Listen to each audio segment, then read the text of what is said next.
Welcome to the Quality of Life podcast. I'm Erin Olson, a wife, a mother, and a serial entrepreneur. After starting 3 successful businesses, I've learned some hard lessons regarding the ins and the outs of starting and running a small business. My intention is to share my knowledge that I've learned from the School of Hard Knocks, so you don't have to learn it the hard way like I did. Each week, I hope to guide you to the next level in your business or in the business that you work in. So let's go. Hey guys, welcome back to the show. Erin here to take you from business idea to big business. Are you guys, I got a question. Are you guys addicted to being busy? Well, always doing, thinking, or planning something? If you are an achiever or an entrepreneur, I am guessing that you said yes to this question. And that is so important and necessary to help you grow and reach those dreams and goals of big business. But like with anything, too much is not healthy or helpful. I am a recovering busy chick. I hate being busy, but with all the to-dos, and projects, how can there be moderation? I have had so many people that I've had conversations with lately that are having such a hard time sleeping, relaxing, focusing, and being all over productive when all we do is plan, worry, execute, repeating as necessary to get things done. Then, as we finish one thing and get that little dopamine hit of checking something off the list, we don't even take a beat to rest or celebrate because there's so much to do. So this week, I am covering the 4 ways that most people most commonly are addicted to being busy and give you some tactical steps to overcome them and start to live a less busy life.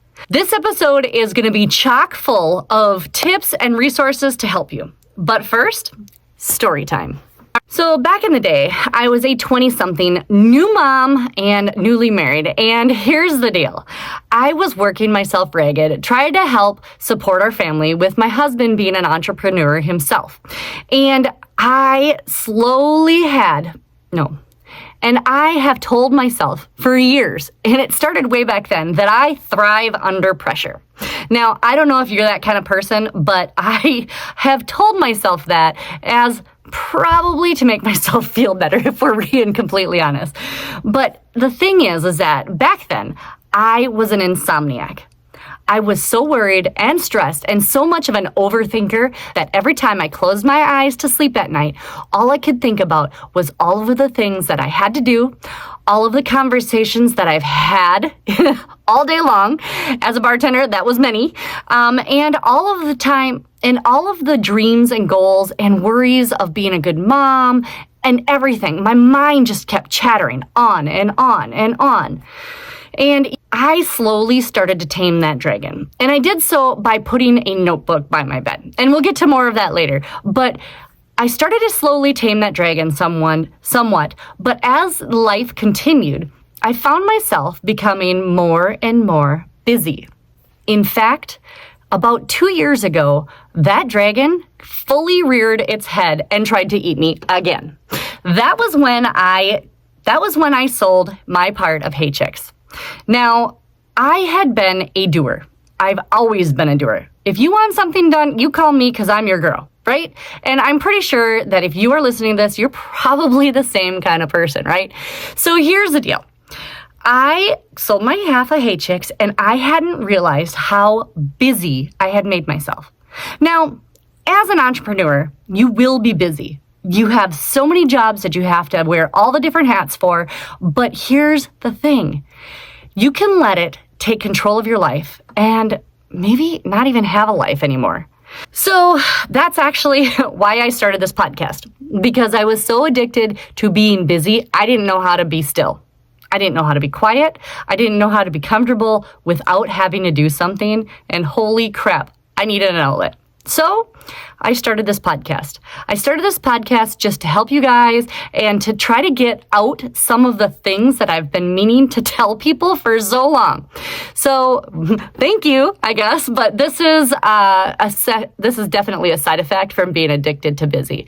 And the thing is that I have found that the more people I've talked to that are having problems with things like brain fog and lack of focus, attention deficit, it all stems back to being addicted to being busy. So let's talk about the 4 types of busy. The first type of busy that you might be addicted to is the inability to sleep. Yeah, I know, those don't seem very, synonymous, right? Busy and sleeping, they're kind of opposites. But here's the deal. When you close your eyes, are you able to fall asleep in just a few minutes? Or do the stresses of the day, do the worries, all those conversations like I was talking about earlier, do they all just start chattering away in your head and you start amping up and amping up and amping up? And pretty soon you're pretty much worked into a tizzy that you're afraid you're going to die and you can't go to sleep because there's just too much to do. Well, maybe that's just me. But here's the thing.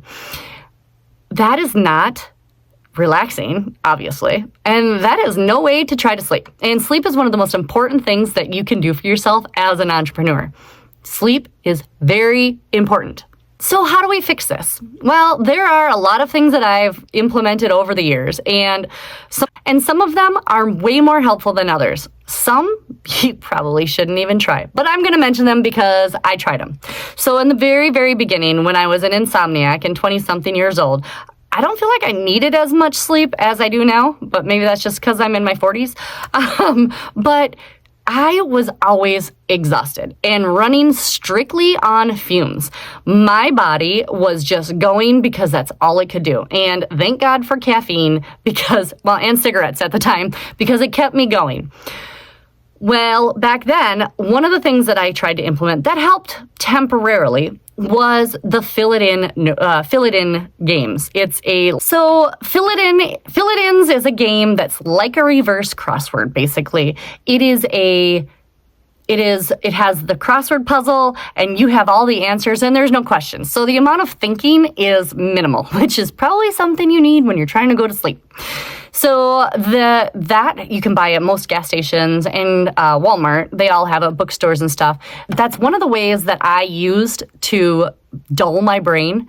And that was way before the invention of Facebook and TikTok and Instagram and Reels and all the things that you can use that you're not supposed to use because, screens make it so it's harder to sleep, right? So I don't know that I would suggest scrolling on your laptop or your phone because honestly, that is going to disrupt your REM sleep and we need as much of that as we can get, right? So other things that I've used in the past were reading just regular books. Those are great. I can't even tell you how many times I have gotten into a fiction novel and just woke up and maybe haven't even gotten 2 pages done. So if you need help, read a book. Seriously, I know it sounds dumb, but you'd be amazed at how well you can nod off to sleep when you're in another world, right? Another thing that really helped me back then, and I believe this is the game changer, is all of those thoughts kept coming over and over and over. So how do you relax your mind? Because that's what we're trying to do, right? So I kept a notebook and a pencil by my bed for years. In fact, I still have a notebook and pencil in my nightstand.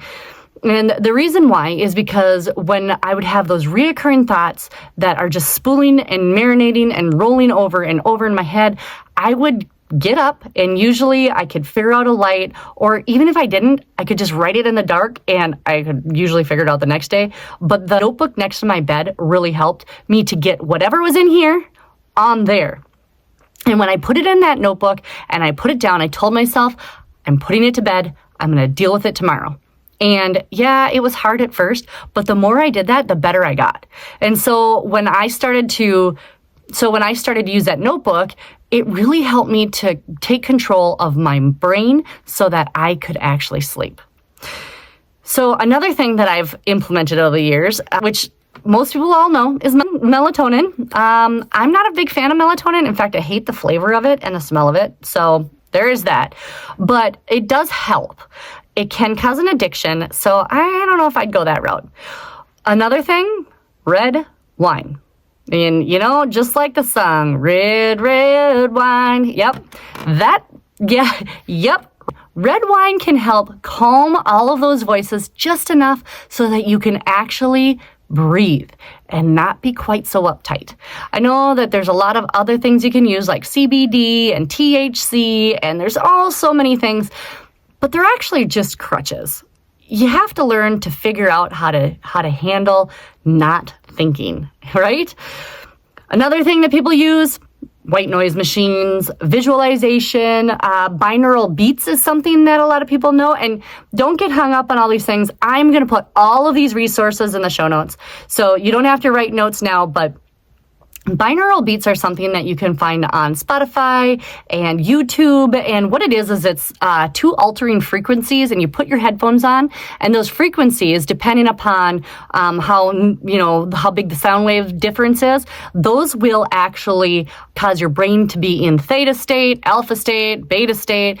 And it can there's different frequencies for different intentions. So find one that's for sleep, pop in your earbuds, and drift off to dreamland. There's a ton of also visualizations and meditations on YouTube that you can use as well.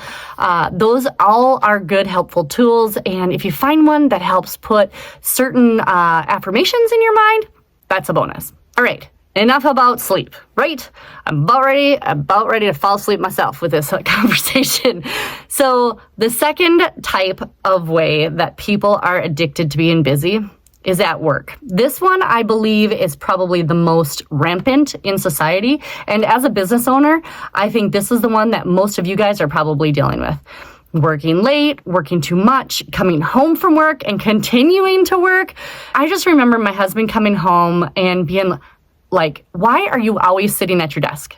Like, you're always there. And I said, well, because there's always stuff to do. And if nobody's here, then I might as well keep working. Same thing goes when my son or my husband were out of town. All I did was work because I could focus on it and knock so many things off my list, which is really nice. But it's another thing that helps keep you addicted to being busy with work.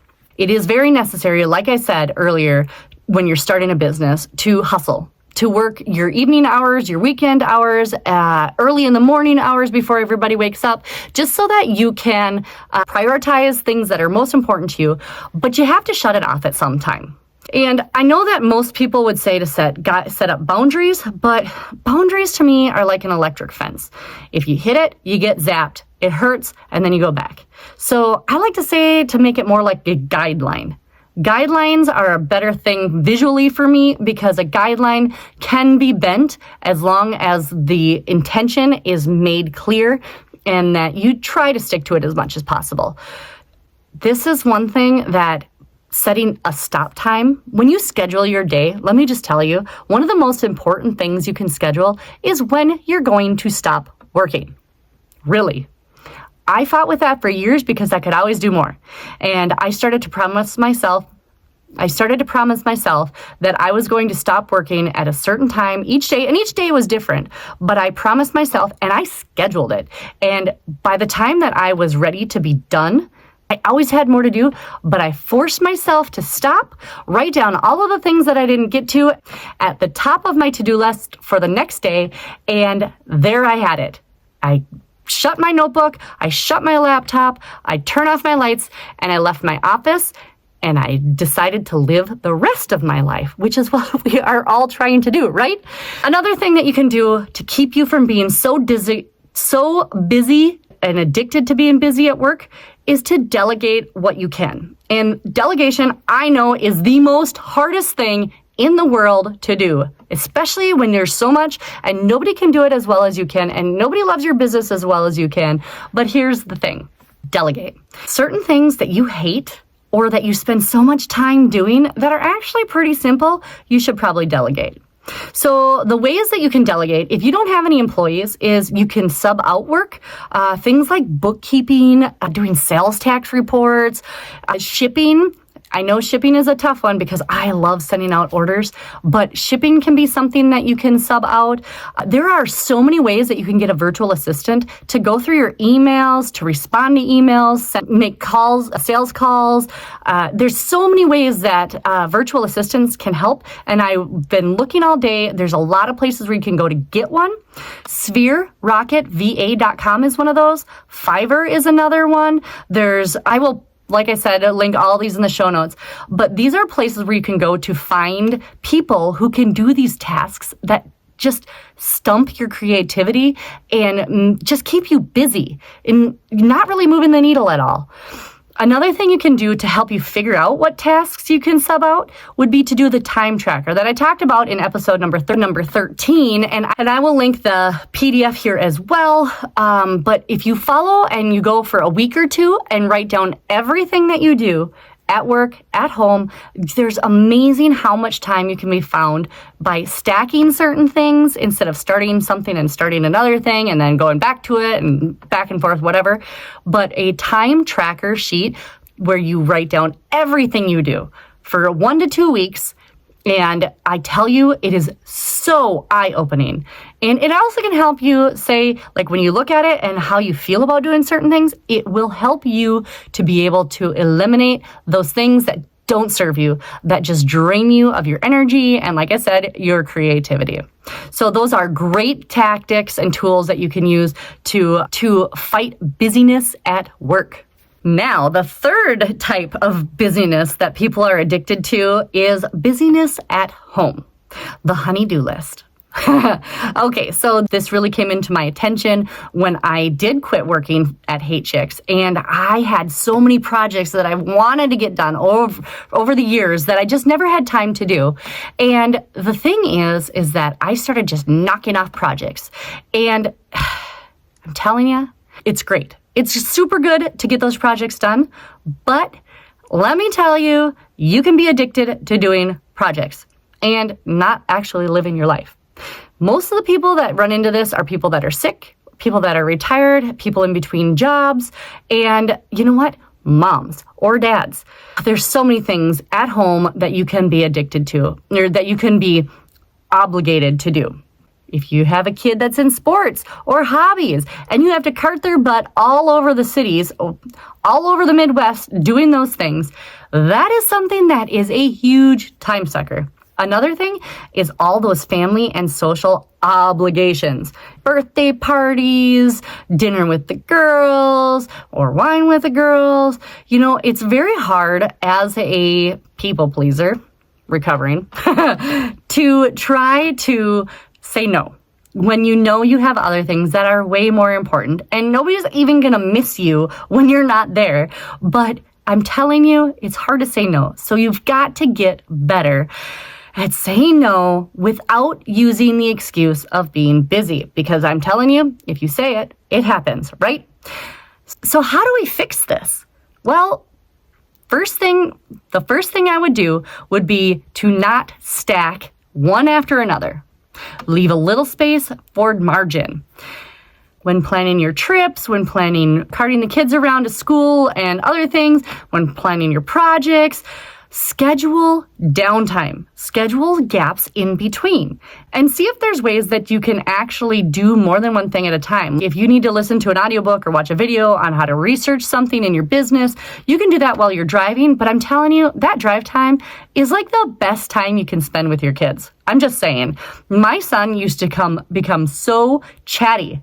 My son used to become so chatty when I would actually turn off the radio and just ask him how is life. So schedule some downtime, schedule some margin in between. And, you know, guys, like I said before, in being addicted to work, you need to delegate or ask for help. This is so hard as a mom, let me tell you, because you want to be the one to do it all. But I will say that one of the best things I ever did was I hired a housekeeper. Really. That was so huge for me, so scary, and I thought it was going to be way more expensive than it was. But holy crap, when you have somebody who can come in and do your dishes, your laundry if you want them to, do all of the deep cleaning stuff that you would normally spend a whole Sunday doing instead of hanging out with the family for like $170 every 2 weeks or less, man, is that awesome. Another thing that can really help is to maybe ride share with other moms, where you can one day go pick up all the kids and bring them to the soccer or to school while they get some of their stuff done, and then you swap for another day.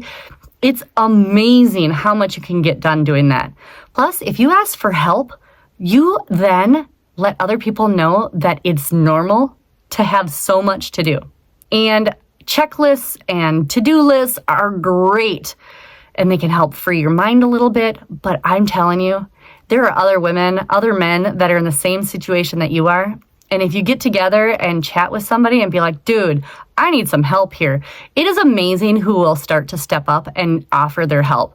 And then all you have to do is accept it. All right, the fourth and most insidious way to be addicted to being busy is in your mind. All right. This is the one that's responsible for memory fog, for losing your memory, not being able to remember crap, for losing your focus, for being less productive. I know, there is so much to do and so much to think about. And those two just kind of cycle back and forth, that your brain, if it's anything like mine, it's constantly just yakking away about all of the things, right? So that is actually a form of being addicted to thinking. And I know how to help. I'm still a student, so I'm still in practice myself. But I have some tips for that might just change everything. Number one is the most woohoo: meditation. Yep, meditation. We all know we're supposed to meditate, but how do you sit and go for 5, 10, 15, 20? And some of those people meditate for like 8 hours. Who has time for that? Not me. But I will say that it has helped me so much. Meditation for Beginners is a great book by Jack Kornfield. I'll put it in the show notes. He even has links to meditations that you can, like audio clips that you can download and use. And it's a guided meditation. There are so many apps and so many videos on YouTube that can help with this as well. But I will tell you, Headspace is a great one. And Joe Dispenza has a great book called Becoming Supernatural. He has some great meditations, and he explains how it physiologically works and why it works. It's mind-blowing, let me tell you. I will link that too. And Dr. Caroline Leaf has a book called Cleaning Up Your Mental Mess.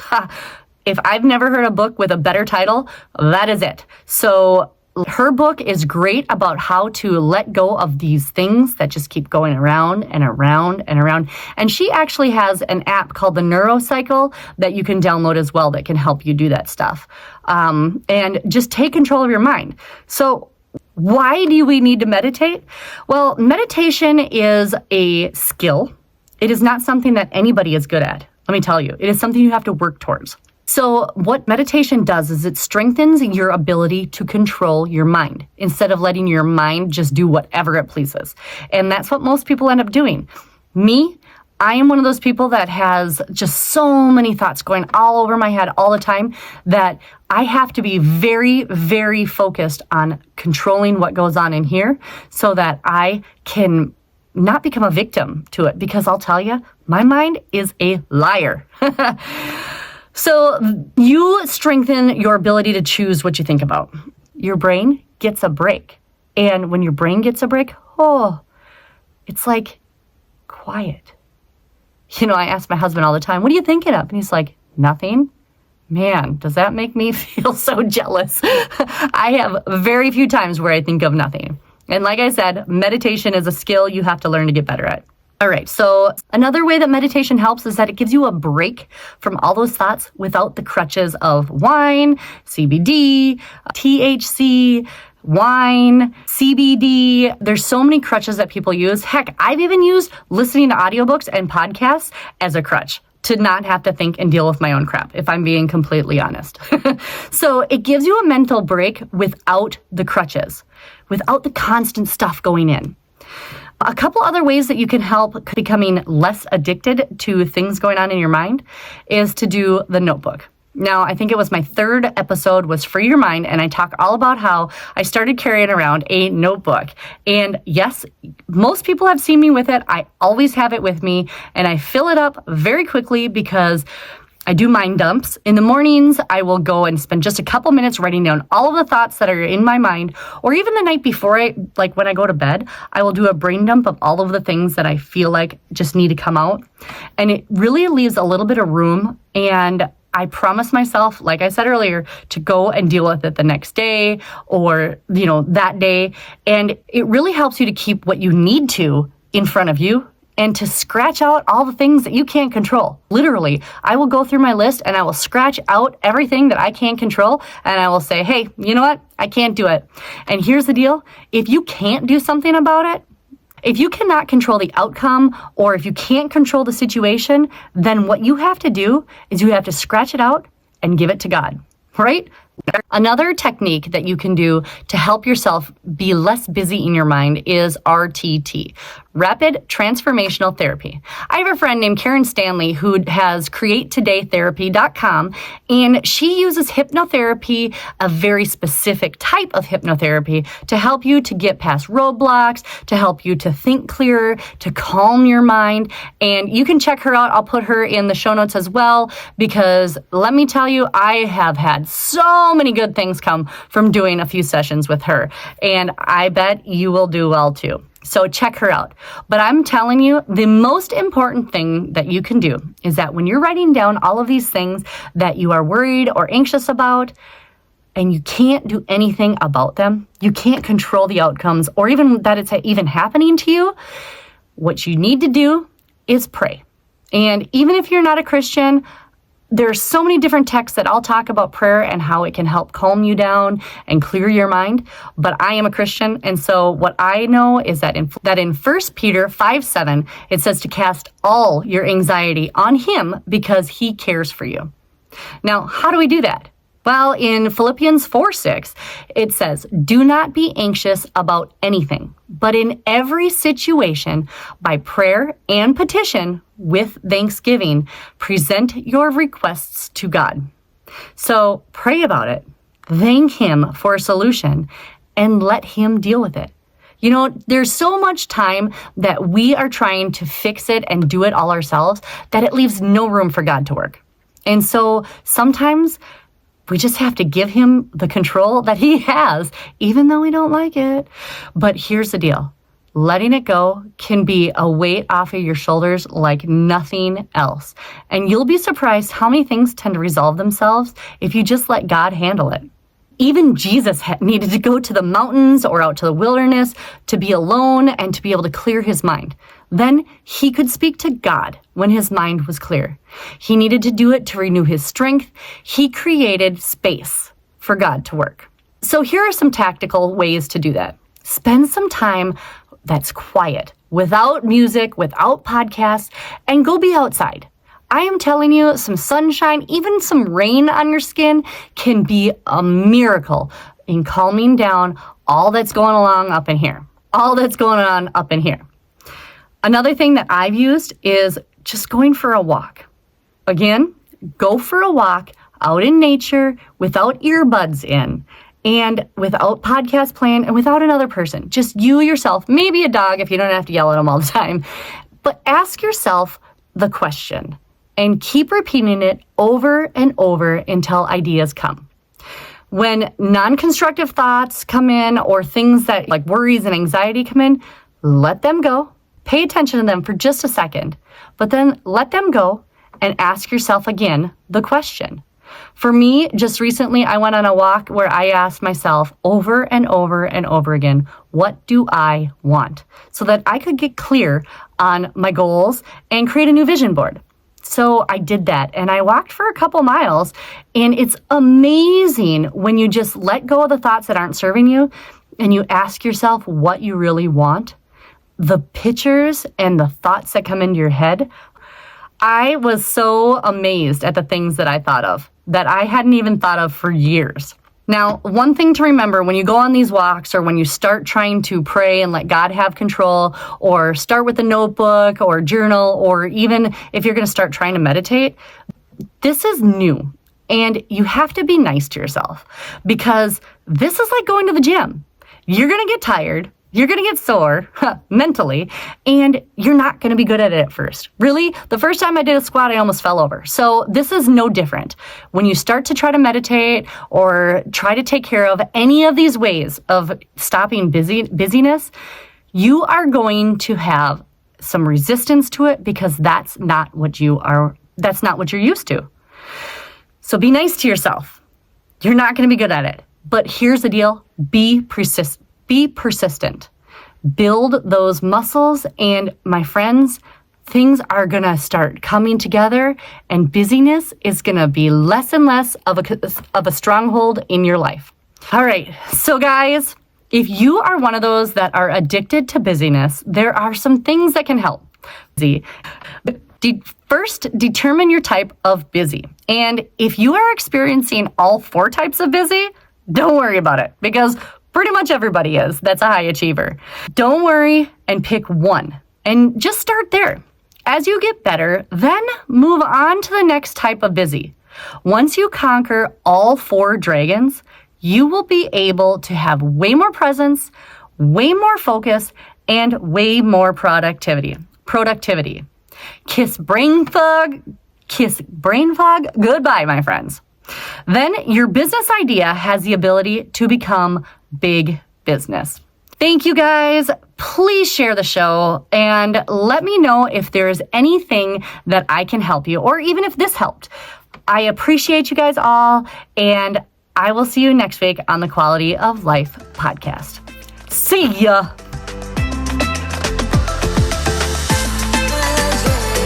Thanks for listening to today's episode. Be sure to check us out on the Quality of Life podcast, Facebook and Instagram pages, and our website, theerinolson.com, for downloads and more information. That is THEINOLSON.com. Stay up to date by joining our email newsletter. Together, we can improve all of our quality of life.